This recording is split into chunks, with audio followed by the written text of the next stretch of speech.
tous, j'espère que vous allez excellemment bien. Aujourd'hui on se retrouve pour parler cyclisme, pour faire la présentation d'une nouvelle course. Aujourd'hui c'est journée des présentations. Après le Het Nieuwsblad, après Kuurne-Bruxelles-Kuurne, on s'attaque à la classique de l'Ardèche et la Drôme classique. Pourquoi je fais les deux courses en même temps, contrairement au classique belge? Parce que la starting list est quasiment la même entre les deux courses et surtout les favoris feront les deux courses.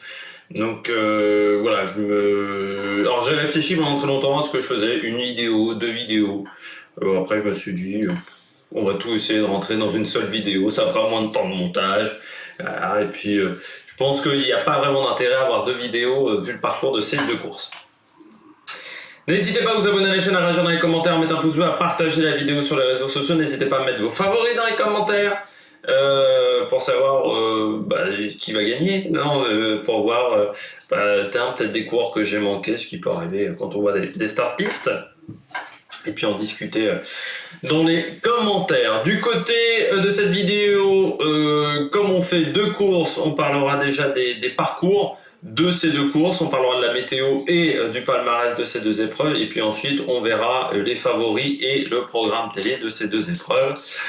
Et ben voilà, on commence tout de suite avec la classique de l'Ardèche, la Drôme classique. Donc deux courses fin février. Alors ça fait partie des courses qui, si elles étaient à un autre moment de la saison, on s'en foutrait un petit peu. Mais comme c'est fin février, que voilà, c'est le début des classiques belges d'un côté, mais qu'en autre course cycliste, à une époque, il n'y avait pas grand chose à se mettre sous la dent.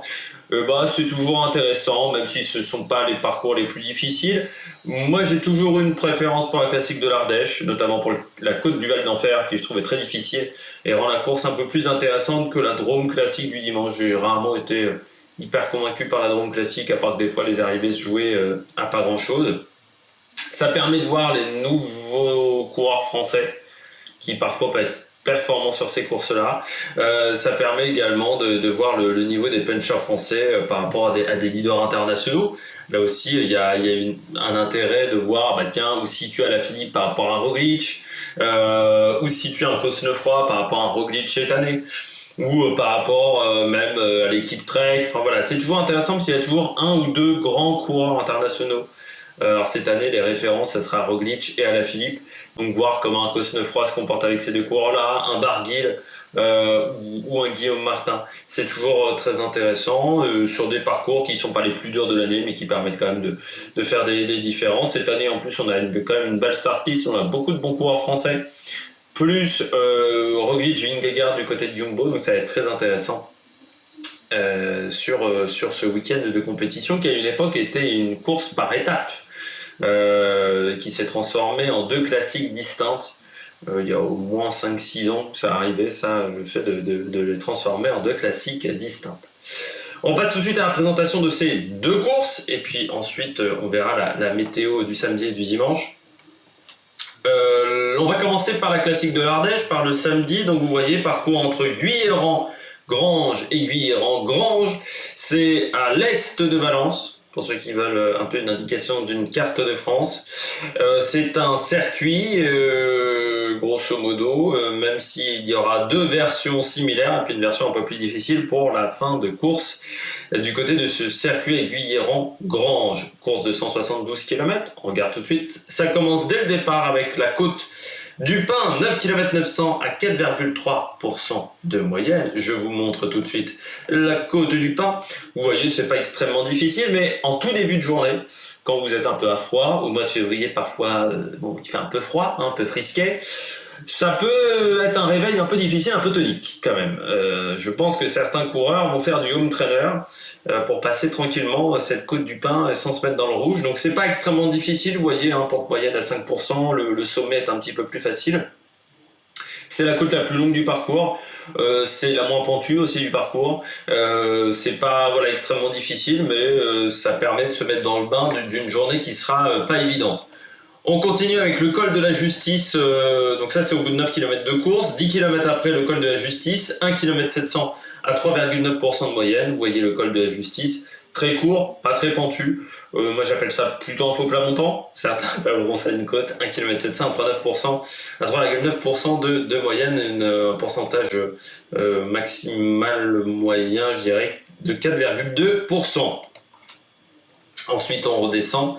On passera notamment à Saint-Romain de l'Herps, qui sera à ce moment-là pas une difficulté, et qui redeviendra une difficulté un peu après. On passe une première fois à Guilherand-Granges pour faire cette première boucle. Cette boucle, on la refait une deuxième fois. À la différence près qu'on va prendre la côte du Val d'Enfer pour la première fois de la journée, donc 1,5 km à 10,2% de moyenne. C'est pas vraiment tout à fait la même version, c'est-à-dire que le pied de la côte est un peu plus facile. Donc je vous reparlerai surtout de la côte du Val d'Enfer en fin de vidéo. Ensuite, on a donc de nouveau la côte du Pin, puis le col de la Justice, l'enchaînement des deux cols. Donc ça, on sera encore à mi-course. Donc là, on aura encore pas pris, on va dire, le parcours le plus compliqué. On repasse à Saint-Romain de l'Herps et on redescend pour la côte du Val d'Enfer, 1,5 km à 10,3% de moyenne, qui nous lancera vers ce dernier tour d'une cinquantaine de kilomètres. Cette côte du Val d'Enfer, je vais y arriver, elle est ici. On a un premier passage à 7,4% sur les 500 premiers mètres, puis ensuite 11,8% sur les 500 autres et 10,9% en sachant qu'on est en ville, que c'est très étroit la côte du Val d'Enfer et que la descente, faut faire attention parce qu'il y a une petite épingle en haut de la côte du Val d'Enfer pour choper la descente. Voilà, ça peut être un petit peu dangereux. J'aurais tendance à dire que la fin de la côte du Val d'Enfer me fait penser au Poggio, avec cette petite épingle, voilà, qui est pas toujours facile à prendre quand on est à 100%. Bon, après c'est le seul point commun avec le Poggio étant un peu plus long, mais un peu moins pentu. Alors que là, il y a vraiment quand même énormément de potes. On passera donc une nouvelle fois sur la ligne d'arrivée pour cette dernière boucle avec le mur de Cornas,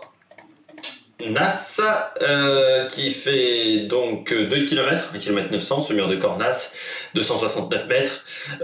Les 500 premiers mètres, c'est quasiment tout plat. Et ensuite, ça grimpe à 8%, 18 et 11,4% sur la fin.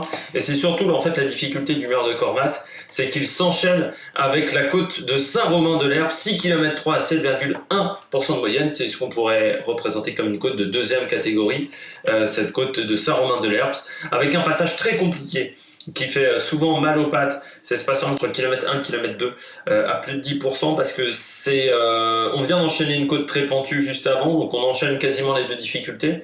Et là, on se reprend du pourcentage et on est parfois dans le rouge et parfois on a les jambes lourdes, on est surtout en fin de course. Et puis ensuite, bah, vous voyez, il y a un replat, on va dire, entre le kilomètre 3 et le kilomètre 4 où c'est un peu moins pentu, le sommet un peu moins dur aussi. Mais sinon, c'est quand même une pente difficile. Voilà, une belle pente de deuxième catégorie, je dirais, du Tour de France. Et puis ensuite, on redescend. Donc là, on est à 30 km de l'arrivée encore. On redescend vers la côte de Val d'Enfer. Un dernier passage, 1,5 km à 10,3% de moyenne.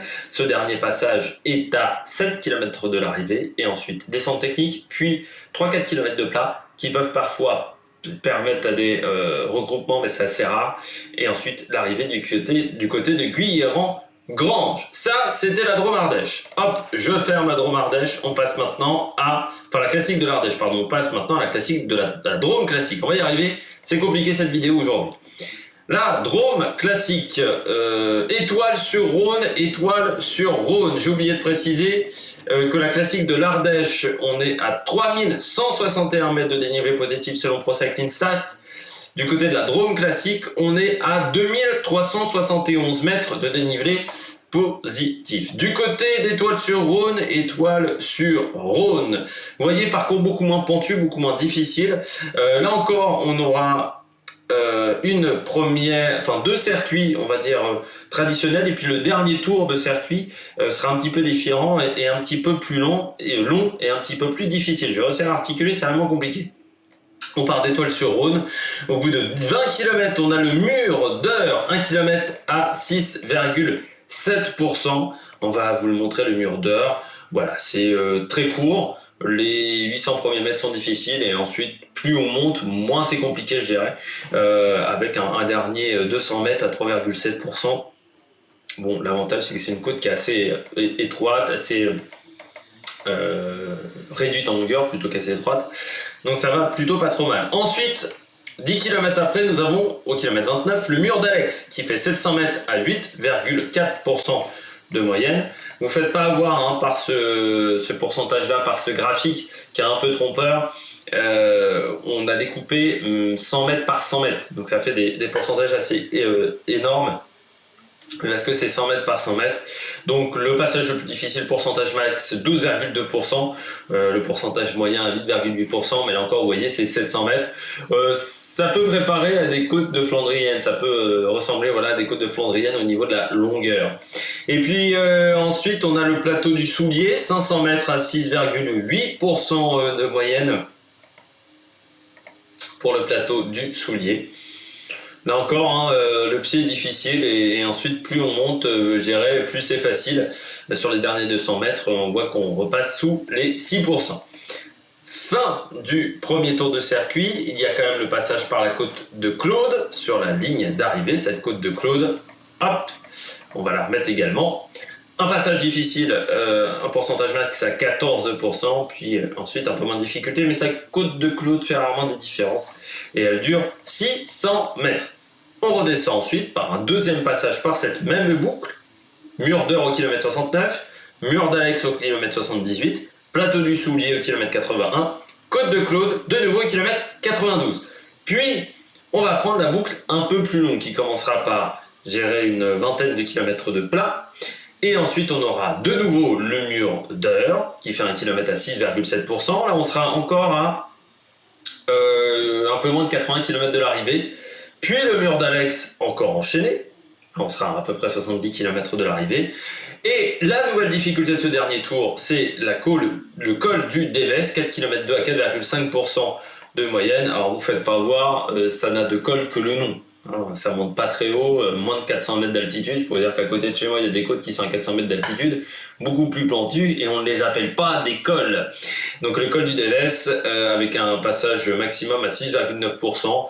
4 km 2, c'est vraiment une côte, je dirais, de 3e catégorie de Tour de France, voire même de 4e ces derniers temps. On redescend vers le col de la Grande Limite, 3,9 pour ce kilomètre à 6,6%, kilomètre 155, c'est-à-dire à 40 km de l'arrivée. Le col de la Grande Limite, voilà, 515 mètres d'altitude, c'est régulier, entre 7 et 7,5%, j'ai des petits, voilà, entre 6 et 7%, 7,5%. Grand maximum au niveau de la pente, donc c'est pas extrêmement difficile. On redescend le col de la Grande Limite pour la côte des Robert, là également qu'on n'a pas encore vu, cette côte des Robert, 4,2 km à 4,9%, vraiment j'ai du mal à articuler, hein, je m'excuse. Cette vidéo est très compliquée pour le moment. Côte des Robert, on l'enchaîne, en fait c'est surtout une côte de 1 km 2, hein, vous voyez, c'est là où ça sera compliqué. 1 km 2, 1 km et demi de difficulté, avec notamment un passage à 9,3%, un passage vraiment qui sera compliqué sur la fin. Et puis ensuite on redescend, donc la côte des Robert, on était à 30 km de l'arrivée. Pour la côte de Grane, 1 km 7 à 5,4% de moyenne, côte de Grane, hop là, je l'ai passé. Là, c'est pas la plus difficile du jour, il y aura un passage compliqué à 8,1%, mais c'est surtout que c'est un petit peu régulier au niveau de la pente, mais ça dure qu'un km 7, donc c'est assez rapide. Et puis ensuite on redescend, de nouveau au mur d'Alex, le plateau du Soulier de nouveau, et puis on termine avec la côte de Claude pour finir du côté d'Étoile-sur-Rhône. Vous voyez, donc il y a vraiment une dernière boucle qui va ressembler à une mini ardennaise, alors vraiment une mini ardennaise, peut-être même plus l'Amstel que l'ardennaise. Je dirais que le parcours convient vraiment à des coureurs qui seraient performants sur l'Amstel. Je pense qu'il faut avoir des qualités de vitesse, même si au palmarès, peu de sprinters se sont imposés sur cette course qui n'est pas vieille de plus de 10 ans non plus. Donc il faut aussi relativiser au niveau du palmarès, que nous allons voir tout de suite. Non, on va voir la météo, pardon, pour le palmarès. Du côté de la météo, samedi, pour la classique de l'Ardèche, soleil. Il faudra faire attention, beaucoup de vent qui viendra du nord, 40 km/h, donc ça pourrait gêner un petit peu la progression de certains coureurs ou accélérer la progression des coureurs, et faire attention s'il y a une échappée qui part. Il fera 10 degrés, mais avec le vent, le ressenti, vu que c'est un vent qui viendra du nord, forcément ça va refroidir un petit peu la température, donc il ne devrait pas faire très chaud. Et puis le lendemain, on va gagner 2 degrés. Dimanche, encore du vent, mais un peu moins fort, 30 km/h, et surtout le vent viendra plus du nord, mais de sud, donc ça devrait pousser les coureurs sur une grande partie du parcours. Sur une partie du parcours, ça devrait les gêner, et sur une autre partie, ça devrait les pousser, voilà, parce que le parcours, c'est une boucle comme ça, un petit peu en forme de valve, je dirais. si vous regardez sur une carte. Du côté du palmarès de ces deux épreuves, ce qu'on remarque, c'est surtout des vainqueurs français et surtout des vainqueurs jeunes. Sur ces deux courses, on a eu du Lilian Calmejane en 2019, du Romain Bardet, on n'a pas des vainqueurs qui ont plus de 30 ans, à part peut-être Rémi Poriol en 2012, mais on a du Christophe Riblon, du Vichot en 2011, du Mathieu Drujon en 2013, Sepulveda en 2015, Petrova Koch en 2016, du côté de la classique de l'Ardèche, c'est un peu pareil. Badjoli l'année dernière sur la Drôme Classique, Simon Clark, alors Villarmoz avait un peu plus d'expérience, mais on a du Sébastien Delfosse, du Petrova Koch, Romain Bardet déjà avait un peu plus d'expérience, mais on voit que ce sont surtout des vainqueurs français, et puis il y a parfois des petits jeunes qui arrivent à s'insérer dans cette course et à faire des très très bons résultats et à se montrer parfois dans des collectifs un peu plus importants. On passe aux équipes présentes. Alors du côté des équipes présentes, nous avons Quick-Step, nous avons Groupama, Jumbo, UAE, Bora, AG2R, Trek Astana, Intermarché, Cofidis, Lotto. Du côté des World Team, nous avons du côté des équipes Pro Team Alpecin. Nous avons, parce que comme elles ne sont pas dans l'ordre, Arkea. Nous avons Total, UnoX, BNB Hotel, Bingo et c'est tout. Et puis il y a également des équipes continentales, les Français, Saint-Michel, Gosport, Team Unant Atlantique et Nice Métropole, et puis Rival, Cycling Team, pour la dernière équipe qui est engagée sur cette course. Du côté des favoris, alors je rappelle à chaque fois, j'enregistre, nous sommes le 25 février, les 14h08 au moment de l'enregistrement, donc je me base sur la starting list annoncée à ce moment-là sur Pro Cycling Stats. Du côté des pronostics, je rappelle que je n'aime pas les paris sportifs, que je ne pratique pas les paris sportifs, que je ne conseille absolument pas de pratiquer les paris sportifs, que c'est dangereux, qu'il faut faire attention avec la pain du gain, et que jouer comporte des risques. Je vais vous dire le petit message, oui c'est ça, mais voilà, vraiment, faites attention à vos économies, mettez pas tout dans les paris sportifs, parce que certes, parfois vous pouvez gagner, mais vous pouvez perdre également beaucoup. Après, je ne suis pas votre mère, donc si vous faites des paris sportifs, ne me le reprochez pas, ça sera votre choix personnel. Moi, j'ai fait mon petit message. Maintenant, ce que vous faites, je m'en lave les mains. Du côté des favoris, je commence avec Primoz Roglic. Bien entendu, quand Jumbo vient sur une course française et emmène Primoz Roglic et Vingegaard, je pense qu'il y a des envies de faire des bons résultats. Alors moi, j'ai mis Roglic parce que je pense qu'il est un peu plus en forme que Vingegaard, il a un peu plus roulé, me semble-t-il, que Vingegaard. Peut-être que je me trompe. Non, parce que c'est son premier jour de course, donc comme quoi je me suis bien planté, mais j'ai mis Roglic parce que Vingegaard, ça va peut-être pas être si facile que ça, et puis du côté de Vingegaard, voilà, maintenant il va falloir confirmer, il sera attendu, et puis tout simplement que Roglic a le dossard 1, donc c'est pour ça surtout que j'ai mis Roglic, avec une grosse équipe, hein. On a Sepkus, Umen, Lemreise, Kruiswijk, donc on vient pas là pour enfiler des perles sur ces deux courses-là, mais j'ai mis Roglic, mais j'aurais pu mettre Vingegaard. Mais je pense quand même que Roglic, bon, faut toujours s'en méfier, et puis il aime bien les classiques quand même, Roglic, et c'est un coureur puissant. J'ai mis bien entendu l'autre tête d'affiche, c'est Julien Alaphilippe, du côté de Quick-Step Alpha Vinyl, même si le leader annoncé est plutôt Andrea Badjoli avec le dossard 1. Alaphilippe, il est en France.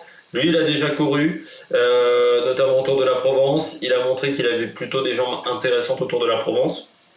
Là, c'est quand même un parcours qui lui convient, un parcours plus puncher, il aura envie de se montrer. Alors, il faudra faire attention parce que dans cette équipe-là, on aura également Mauri Van Sevenant qui a été très présent en ce début de saison, notamment du côté de l'Espagne.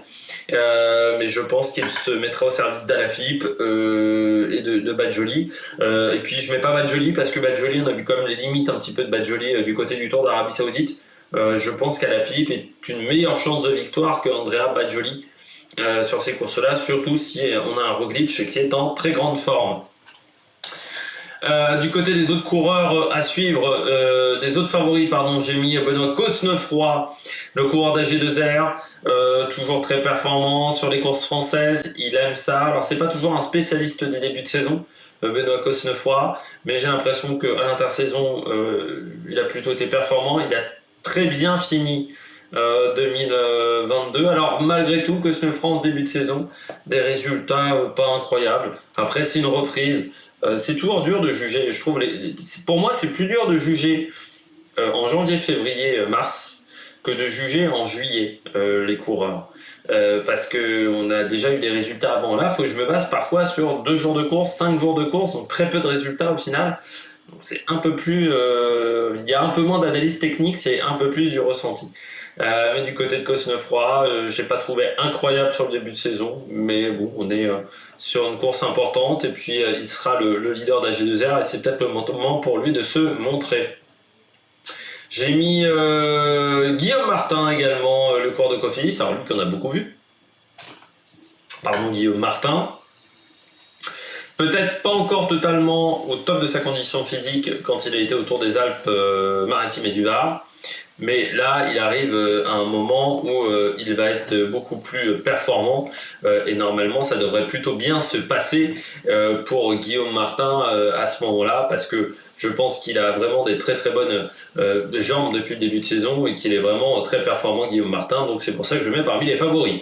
Parmi les coureurs à suivre, c'est-à-dire des coureurs moins favoris, mais qui sont quand même intéressants, que je vais regarder pendant cette course. Des outsiders, on pourra dire.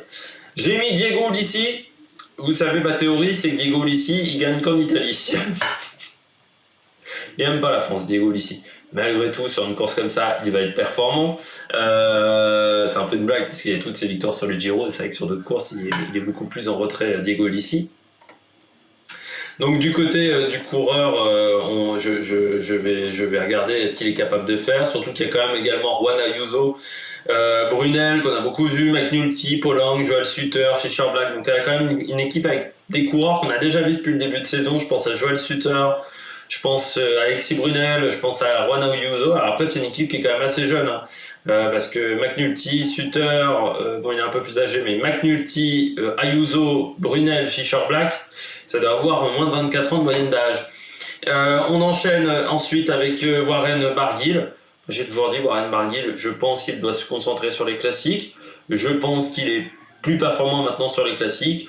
Avec une opposition comme ça, il devrait se montrer. Et puis surtout Warren Barguil, par rapport aux autres leaders de l'équipe Arkea, on l'a un peu moins vu, donc forcément vu les résultats d'Arkea, je pense qu'il va vouloir également faire une très très bonne course, et puis c'est une équipe qui est en confiance depuis le début de saison, donc forcément ça va avoir un intérêt pour Warren Barguil. Je continue avec Anton Charming, le coureur de UnoX. UnoX, il faut toujours s'en méfier, surtout sur ce type de parcours, sur ce type de course qui vont peut-être un peu être faux-folles, ça va peut-être un peu attaquer dans tous les sens. Il faudra se méfier de cette formation. Alors il y a également Johannessen, mais c'est pas le bon Johannessen. C'est pas celui qui était sur l'étoile de Bessèges. Il y a 2 Johannessen dans cette formation UnoX. Je précise parce qu'on va me dire t'as pas pris Johannessen, c'est pas le même. Je continue avec Galopin. Pourquoi Galopin? Parce que je trouve plutôt performant depuis le début de saison. Il a fait un bon tour de l'Algarve. Galopin, donc il est plutôt en forme. Et moi je me dis que Galopin sur un parcours comme ça, qui est pas extrêmement compliqué, ce parcours, ça peut être très intéressant. Il faudra se méfier également de Julien Bernard, là aussi. Il peut y avoir un intérêt pour l'autre coureur français, même si Trek sera seulement à 5 au départ. Les 5 sont quand même intéressants, Brandbilla, Bernard, Galopin, Juan Pedro Lopez, donc qui a été un petit peu en méforme, et El Moseux. Ça va être intéressant quand même à suivre. Et puis j'ai mis Romain Grégoire, le coureur de la Groupama, je rappelle, vice-champion du monde junior, champion d'Europe junior. Romain Grégoire sur des parcours assez similaires. Alors il fait partie de la Continentale, mais Groupama sur cette course-là a décidé de le mettre à la place de Thibaut Pinot, parce qu'au départ Thibaut Pinot devait faire ces courses-là, et puis il se concentre plutôt sur l'Estrade Bianche. Au final Thibaut Pinot est sur l'Italie, sur le front italien, donc ce qui fait qu'on l'a remplacé par Romain Grégoire. Mais forcément, quand on a été champion du monde, vice-champion du monde junior, champion d'Europe, vu les parcours sur lesquels il a remporté ces courses-là, surtout le parcours des championnats d'Europe, ça peut être intéressant pour Romain Grégoire quand même de se montrer aux yeux des suiveurs du cyclisme et des suiveurs français du cyclisme. Et bien voilà, on passe au programme télé. Pour finir, ça sera sur la chaîne L'équipe. Samedi, dimanche, les mêmes horaires, ça va frotter à partir de 12h30, et puis le direct de la course à partir de 13h30, samedi et dimanche. J'espère que vous avez aimé cette vidéo. Si vous avez aimé cette vidéo, n'hésitez pas à vous abonner à la chaîne, à réagir dans les commentaires, à mettre un pouce bleu. Et puis nous, on se retrouve pour de nouvelles aventures sur la Production. Ciao ciao!